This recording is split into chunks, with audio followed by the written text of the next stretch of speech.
오늘은 5월 가정의 달 첫 주일이자 어린이 주일이기에 가정과 자녀라는 제목으로 함께 말씀을 나누며 은혜를 받고자 합니다. 먼저 여러분의 가정에 하나님의 도우심과 함께 하심의 은혜가 늘 충만하기를 주의 이름으로 축원합니다. 특별히 어린이 주일이기에 여러분의 어린 자녀들뿐만 아니라 장성해서 이제 출가하게 된 또 새로운 가정을 꾸려서 그렇게 나가서 분가해서 사는 모든 자녀들까지 하나님의 복이 넘치는 은혜가 있기를 다시 한번 주의 이름으로 축원합니다. 오늘은 가정과 자녀에 대해서 구체적으로 말씀을 하고 있는 시편 127편을 살펴보고자 합니다. 시편 127편은 시편 120편부터 134편까지 15시편이죠. 이 시의 공통적인 특징은 위에 표제어가 하나로 되어 있습니다. 성전에 올라가는 노래입니다. 성전 순례 시라고 그렇게 별칭으로 부르기도 합니다. 이 시편 성전 순례 시 15편 가운데 8번째 시이기도 하고, 이 15 성전에 올라가는 노래 가운데 10개의 시는 누가 기록했는지를 소개해 주지 않습니다. 나머지 5개 중에 4개는 다윗의 시이고, 그리고 나머지 한 편, 오늘 127편은 솔로몬이 기록을 했는데 바로 오늘 우리가 함께 읽은 본문입니다. 이 시편 127편 솔로몬의 시는 불과 5절로 그렇게 짤막하게 구성되어 있지만 마치 잠언 말씀처럼 솔로몬의 지혜와 솔로몬의 믿음이 함축되어 있음을 우리는 느낄 수가 있습니다. 이 시편은 인류 역사상 전후무한 하나님으로부터의 지혜를 받은 그 솔로몬이 총명한 마음을 가지고 자신의 신앙과 자신의 삶을 통하여 경험하고 깨달은 그 하나님의 지혜를 가지고 이 시편 속에서 하나님의 절대 주권, 모든 것은 다 하나님으로부터 나오고 그로 말미암는다고 하는 그런 지혜를 우리에게 가르쳐 줄 뿐만 아니라, 이러한 믿음과 이러한 동일한 지혜로 모든 이스라엘 사람들이, 아니 모든 하나님을 섬기는 사람들이 그 믿음과 지혜로 늘 하나님을 경험하며 하나님 앞에 올라갈 때마다 자신의 믿음을 그렇게 노래하면서 나아가기를 바라는 마음으로 기록한 시이지요. 그래서 오늘 1절과 2절은 가정에 대한 말씀이고, 그리고 3절부터 마지막 5절까지는 자녀들, 가정에 주신 자녀들의 의미, 자녀들에 대한 부모의 태도, 우리가 가져야 할 바른 성경적인 자녀관에 대해서 말씀을 하고 있지요. 먼저 우리가 1절과 2절에서 살펴볼 것은 솔로몬은 노래하기를 가정은 하나님께서 세우시고 지켜주셔야 가정답고 온전해질 수 있다라고 말씀을 합니다.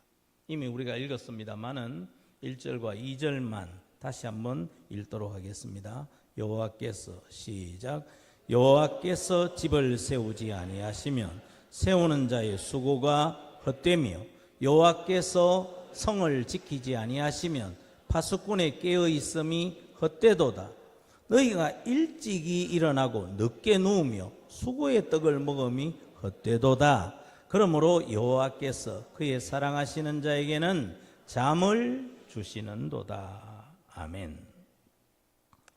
솔로몬은 한 국가나 가정 같은 이런 공동체가 세워지는 것은 물질로 그리고 사람의 힘이 모아진 어떤 단합하는 힘이나 더 확장된 큰 나라 같은 공동체가 세워지는 것은 군대의 힘으로 세워지는 것이 아니다. 그렇게 말씀을 하고 있습니다. 성을 지키는 파수꾼이라는 이 단어는 다른 말로는 과원지기 혹은 양들을 지키는 목자로 번역할 수가 있습니다. 과원지기가 원두막에 앉아서 아무리 불꽃 같은 눈으로 쳐다본다 할지라도 그 넓은 전체 과수원을 다 살펴볼 수도 없고 다 지켜볼 수도 없습니다. 또한 목자도 마찬가지입니다. 아무리 시력이 좋고 아무리 건장한다 할지라도 맹수, 늑대와 같은 이런 맹수들이 찾아와서 그 끄트머리나 눈길이 닿지 않는 곳에 양들을 해치려고 할 때는 속수무책으로 당할 수밖에 없는 것이지요. 그래서 고백을 합니다. 가정 공동체도 마찬가지라고. 하나님께서 집을 세우지 않으시면 집을 세우는 사람이 아무리 튼튼하고 아무리 멋있고 아무리 화려하게 세상 것으로 그 집을 세운다 할지라도 그 집은 온전히 세워지는 것이 아니다 라는 말씀이죠. 또 하나님께서 지켜주시지 않으시면 파수꾼이 아무리 깨어서 지켜도 지킬 수가 없는 것이죠. 피곤하면 졸기 마련이고 그것이 더 심해지면 짐승이 오거나 사람이 쳐들어온다 할 때 그는 잠잘 수밖에 없는 것이죠. 그러나 사람은 이렇게 피곤하고 사람은 이렇게 한계를 안고 살아가기에 자기의 집이나 자기가 맡은 공동체나 자기 일을 다 감당할 수가 없지만은 그러나 우리 하나님은 우리가 시편 121편에서 알고 있는 것처럼 우리 하나님은 우리를 지키시는데 졸지도 아니하시고 주무시지도 아니하시는 하나님이시라는 것이죠. 그러면서 솔로몬은 가정을 세우려 하는 사람들, 세운 가정을 지키려고 하는 사람들, 아무리 노력해도 할 수 없는 결국 헛된 세 가지 노력에 대해서 이야기를 하고 있지요. 사람이 가문을 세우려고 애쓰지만 그것은 헛되다고 1절 상반절에서 말씀합니다. 여호와께서 집을 세우지 아니하시면 세우는 자의 수고가 헛되며 솔로몬은 이야기합니다. 내가 많은 건축을 해봤지만 하나님이 내 집을 세우지 아니하시면 그것은 헛되다는 것이지요. 하나님께서 소망 없는 75세나 된 아브라함 그를 부르셨습니다. 하나님은 그 아브라함을 부르셔서 하나님의 복을 누리는 가정을 넘어서 그 가정이 가문이 되고 나라가 되어지는 은혜를 주셨습니다. 소망 없는 인생, 끊어진 가문이 하나님으로부터 다시 생명을 얻고 그 공동체, 복된 가문이 이루어지게 된 것이지요. 여러분의 집도 하나님께서 아브라함에게 주셨던 이 복의 은혜가 있기를 주의 이름으로 축원합니다. 하나님이 세우셔야 합니다. 다윗도 마찬가지입니다. 하나님께서 다윗이 하나님을 향하여 소원을 가질 때 네가 내 집을 세우겠느냐? 내가 너의 집을 세우리라. 그래서 하나님은 다윗의 후손을 통하여 유다 나라가 20명의 왕이 그 다윗의 후손으로 뒤를 잇게 하시고 그 자손 가운데 우리의 구원자 되시는 예수 그리스도가 다윗의 혈통으로 나게 하시는 은혜를 입혔죠. 한나 같은 여인은 자녀가 없어서 소망도 없고 늘 눈물과 슬픔, 사람들에게는 참 웃음거리로 그렇게 살던 여인이 하나님 앞에 나가 아들을 주시기를 기도했고, 하나님께서는 그의 삶에 개입하셔서 사무엘만 주신 것이 아니라 그 누구도 한나는 아이를 낳지 못하는 여인이다라는 말을 아무도 입에 올릴 수 없도록 세 아들과 그리고 두 딸을 더하여 주시는 은혜를 베푸셨죠. 또한 사람이 자기 힘으로 세워진 집을 아무리 지키려고 발버둥치지만 그것조차도 헛되다고 1절 하반절이 말씀을 합니다. 여호와께서 성을 지키지 아니하시면 그 성을 지키는 파수꾼의 깨어 있음도 헛되도다, 그렇게 말씀합니다. 솔로몬은 자기가 지은 것을 보호하려고 지켜보려고 노력했던 그런 사람입니다.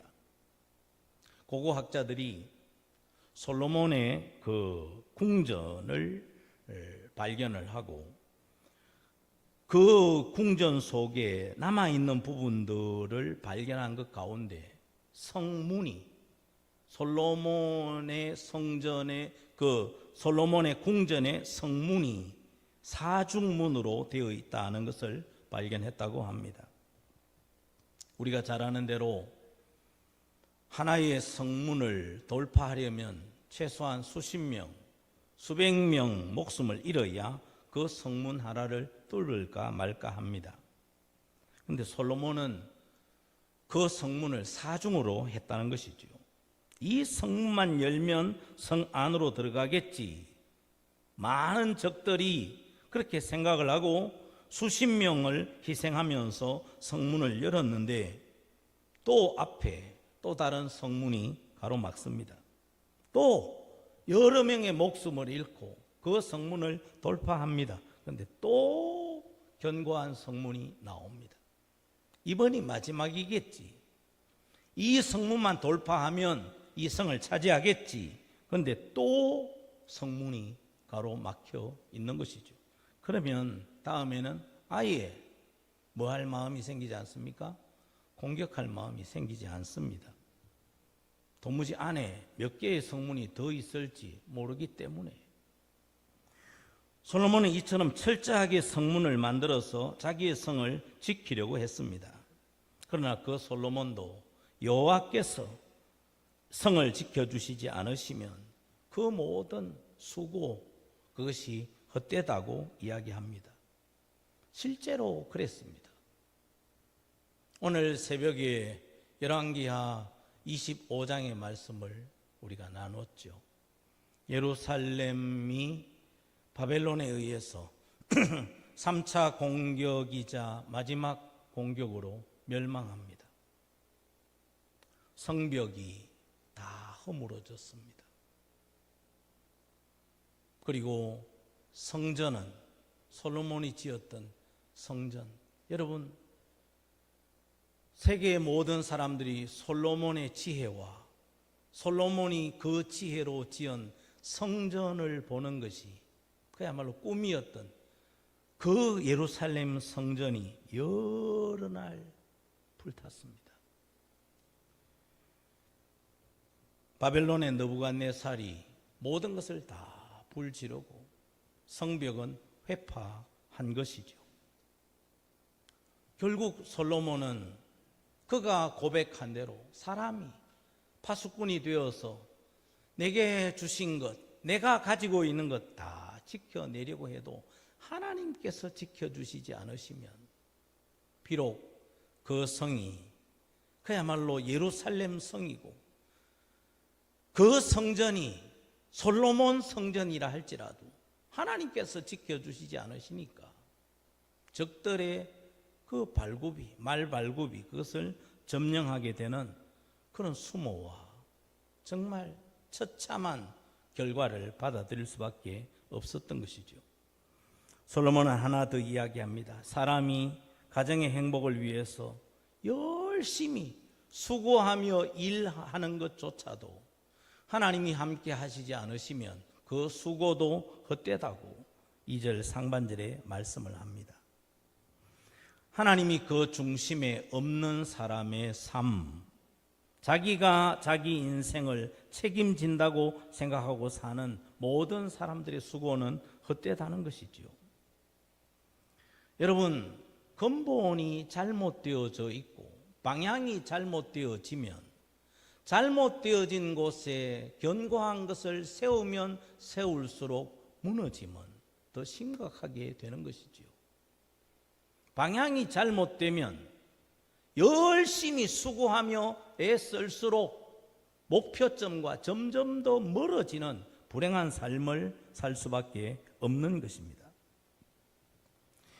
하나님 없이 하나님 안에서, 믿음 안에서, 말씀 위에 우리의 삶을 견고하게 세워가야 하는데, 하나님 없이 열심히 수고해도 결국은 어리석은 부자처럼 오늘 밤 그 영혼의 주인 되시는 하나님께서 그의 생명을 거두어 가시면 그의 수고한 모든 것은 그야말로 물거품, 아무것도 아닌 것이 되고 맙니다.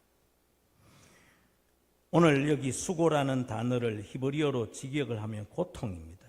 근데 이 고통이라는 것은 바깥에서, 다른 데서 내게 오는 고통이 아니라 내 스스로 짊어지는 고통이라는 뜻입니다.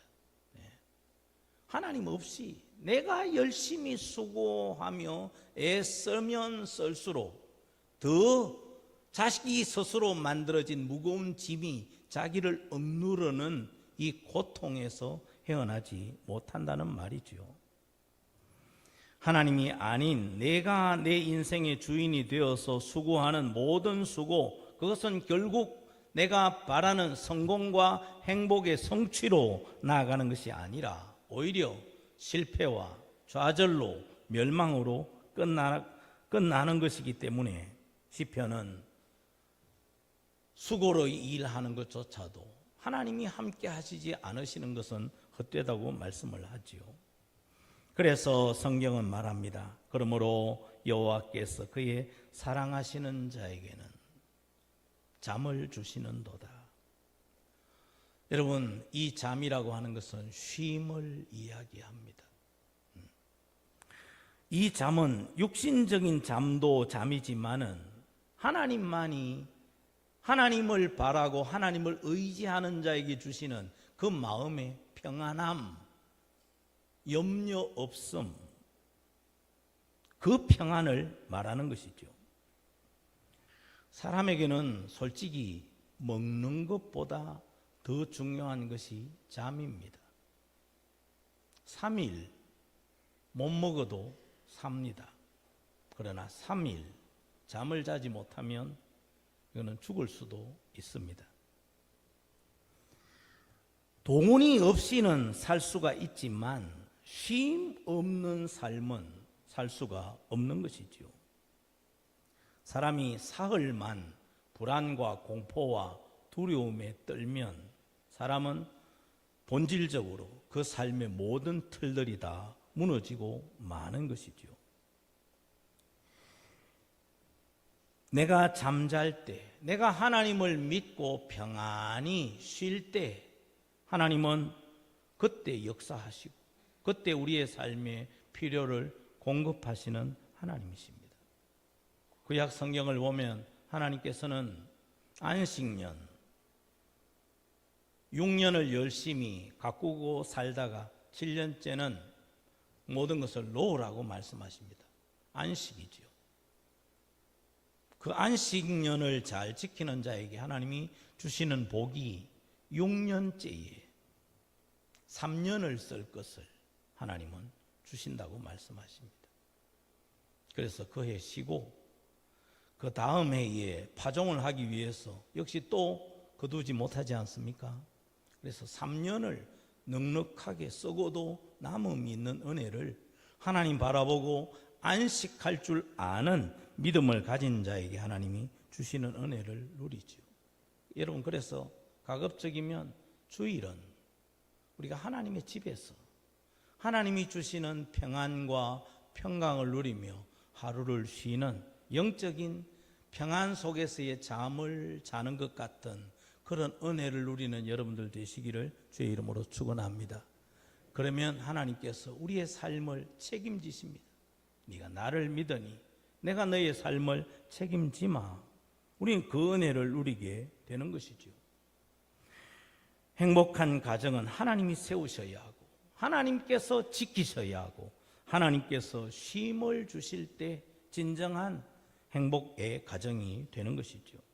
두 번째는 가정의 자녀에 대해서 말씀을 합니다. 3절에 보면 자녀는 여호와의 주신 기업이라고 말씀을 합니다. 기업은 보통 두 가지입니다. 영리를 목적으로 하는 사기업이 있고 조상적부터 대대로 내려오는 그런 사업, 그런 가문의 전통적인 업을 이제 말하는 것이죠. 자녀가 바로 하나님께서 이 땅에서 복을 누리도록 우리에게 허락하신 하나님의 선물이자 하나님께서 우리에게 주신 땅의 것과 비교할 수 없는 기업이라는 말씀입니다. 모든 세상의 기업들은 사람이 내가 잘 살고 부유한 삶을 위해서 만든 것이라면 여호와의 기업은 바로 하나님이 기뻐하시는 일을 위해서 하나님의 뜻을 이루는 그 사업을 위해서 하나님께서 우리에게 주신 최고의 기업이라는 것이죠. 그래서 자녀는 내 소유다 생각하시면 안 됩니다. 모든 부모님들은 자녀는 하나님께서 내게 맡기신 자녀라고 하는 하나님의 기업이라고 하는 이 생각을 가지고 살아야 합니다. 이것을 위해서 부모에게 맡기신 하나님의 자녀, 내 몫이 아니라 하나님께서 맡기셨기에 하나님이 쓰시기에 합당한 믿음의 사람으로 잘 양육하고 세우는, 이것이 기업을 잘 세우는 자의 모습인 것이죠. 하나님의 기업인 이 자녀들을 잘 세우는 영적 기업의 정신은 하나님의 말씀입니다. 잠언 22장 6절에 마땅히 행할 길을 아이에게 가르치라. 마땅히 행할 길이 뭡니까? 그것이 바로 하나님의 말씀입니다. 인생이 하나님을 경외하고 그 하나님을 섬기는 믿음의 삶을 사는 것이 본분이라고 성경은 말씀을 합니다. 그렇기 때문에 마땅히 행할 길을 아이에게 가르치면 늙어도 그것을 떠나지 아니할 것이라. 부모의 책임이 뭡니까? 하나님께서 맡기신 그 기업들을 하나님의 말씀으로 잘 가르치는 것이 부모의 의무이고, 그러면 자녀들은 그것을 잘 배워서 평생 늙어도 그 말씀에서 떠나지 않는 삶을 살게 되는 것이죠. 그러면서 오늘 성경에는 그 하나님의 기업으로 주신 자녀는 장사의 수중에 있는 화살이라고 그렇게 말하지요. 여러분, 화살은 관역, 즉 목표점을 항상 가지고 있습니다. 더 중요한 사실은 오늘 성경이 우리에게 말씀하고 있는 것처럼 보라, 자식들은 여호와의 기업이요 태의 열매는 그의 상급인데 젊은 자의 자식은 장사의 수중의 화살 같으니. 한번 따라하시죠. 장사의 수중의 화살. 예. 화살이 누구의 손에 들려 있느냐는 것이죠. 누구의 손에 들려 있습니까? 장사의 손에 있는 화살이라는 것입니다. 화살을 제대로 쏠 수 있는 부모인가? 이 말씀입니다. 화살을 방향을 잡아서 목표점을 향하여 제대로 쏠 수 있는 자의 손, 이것이 바로 장사의 손인 것이죠. 모세도 그리고 요셉도 다니엘도 부모에게서 떠나서 정말 어려운 척박한 그런 환경 속에서 그들은 살아갔습니다. 그러나 어릴 때 그 부모들이 영적 강자, 영적 장사였기 때문에 그들을 세상으로 향하여 믿음 안에서 잘 양육하여 쏘아 내보낼 때 그들은 하나님의 역사를 써내려가는 기라성 같은 역사적 인물이 되었던 것이죠. 장사의 수중에 있는 화살, 우리 부모가 먼저 우리에게 맡기신 그 자녀들을 하나님의 손에 확실하게 쏘아 올려드릴 수 있는, 세상에 나가서 그 사명과 역할을 할 수 있도록 세상에 양육하고 내보내는 장사와 같은 우리가 되어야 한다는 것이죠. 그래서 부모님의 역할, 교회에서 주일학교 선생님들의 역할은 매우 중요하지요. 여러분, 잘못 떠난 화살은 돌이킬 수가 없습니다. 잘못 쏜 화살은 다른 사람에게 오히려 상처를 주게 되고 다른 이들의 생명을 불행하게 앗을 수도 있습니다. 사도 바울은 그래서 에베소서 6장 4절에 아비들아 너희 자녀를 절대 노엽게 하지 말고 오직 주의 교훈과 주의 훈계로 양육하라. 화살이 없으면 전쟁에 이길 수도 없지요. 그러나 잘 양육되고 훈련된 화살이 많으면 전쟁에서 이길 수 있고 목표로 보내어서 그 일을 이룰 수 있도록 할 수가 있는 것이죠. 교회나 가정에 다음 세대가 없으면 불행이라는 것이 바로 이런 것입니다. 모세나 다윗, 다니엘과 요셉 같은 믿음 안에서 잘 양육된 이들을 쏘아내 보내야 하는데, 그래서 세상을 변화시키고 하나님의 역사를 써내려가는 다음 세대로 만들어야 하는데 가정에 자녀가 없으니, 교회에 자녀가 없으면 그들을 쏘아내 보낼 수가 없는 것이지요. 우리의 자녀들을 교회에서 훈련받는 우리의 믿음의 어린이들과 학생들을 강하고 곧은 하나님의 영광을 드러내는 그러한 목표점에 정확하게 나라가 꽂힐 수 있는 그런 믿음의 강자로 우리가 쏘아내 보낼 수 있는 그런 우리가 되어야 합니다. 미국의 아동 교육 전문가인 폴 디마이어는 그렇게 말합니다. 1세부터 6세 사이에 사람 인격의 85%가 벌써 형성이 된다. 그러니까 늦으면 아무리 교육하고 훈련해도 효과가 거두기가 어렵다는 것이죠. 우리 품 안에 있을 때, 가정에 있을 때, 그리고 우리 교회에 맡겨질 때, 그때 우리는 그들을 신앙으로, 가정에서 신앙으로 잘 양육하고 하나님의 중심을, 하나님께 중심을 두고 살아갈 수 있도록. 우리가 다니엘은 그렇게 보지 않습니까? 다니엘은 부모님이 계시지 않는 먼 나라에 어린 나이에 포로로 잡혀갔지만, 한번 따라 하시죠. 뜻을 정하여. 네, 뜻을 정하여. 요셉도 마찬가지 않습니까? 그러나 하나님께서 그와 함께 하셨죠. 이런 화살과 같은 우리의 자녀들과 교회의 어린이 학생들로 우리가 세워서 그들을 하나님이 기뻐하시는, 하나님이 보내시는 곳에 멀리 쏘아 보낼 수 있는 영적 장사, 강자인 우리가 되어야 합니다. 이제 말씀을 맺습니다. 하나님께서는 가정을 세우셨습니다. 그리고 가정들마다 하나님을 잘 섬기는 그런 믿음으로 하나님의 복을 누리기를 바라시고, 그 가정을 잘 세우는 과정에다가 우리 부모들을 하나님께서는 동역자로 세워주셨다는 사실에 우리는 감사해야 합니다. 그렇기 때문에 가정이 하나님이 영광 받으시는, 가정이 행복하고 건강한 가정을 이루기 위해서는 먼저 부모된 모든 성도들이 하나님의 마음에 합한 그런 이들이 되어야 합니다. 먼저 예배자가 되어야 하고, 말씀의 능력을 경험하고 성령과 기도의 은혜를 풍성히 맛보는 그런 경험을 해야 합니다. 경건한 삶을 살아야 하고 하나님이 주시는 참 평안과 희락을 늘 맛보아야 합니다. 그러한 삶을 근거로 해서 말씀을 또한 자녀들에게 가르칠 수 있어야 합니다. 왜냐하면 자녀는 하나님께서 맡기신 하나님의 기업이기 때문에 그렇습니다.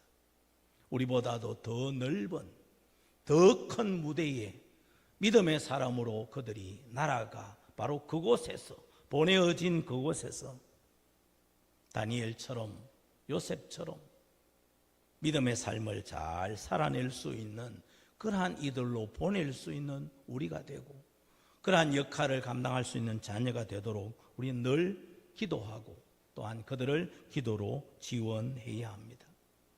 특별히 하나님께서 세우시고 하나님께서 지켜주시고 하나님께서 쉼 곧 평안을 주시는 여러분의 넘치는 은혜의 가정들이 될 수 있기를 주의 이름으로 축원합니다. 그리고 우리 교회에서 훈련받는 어린아이들과 여러분의 자녀들이 정말 장사의 수중에 있는 화살 같아서 하나님의 목적을 아름답게 이룸으로 아름다운 믿음의 가문을 이루고 하나님의 영광을 드러내는 부흥하고 거룩한 세대의 역사를 써내려가는 여러분의 가정과 자녀들이 다 될 수 있기를 주의 이름으로 축원합니다. 기도드리겠습니다.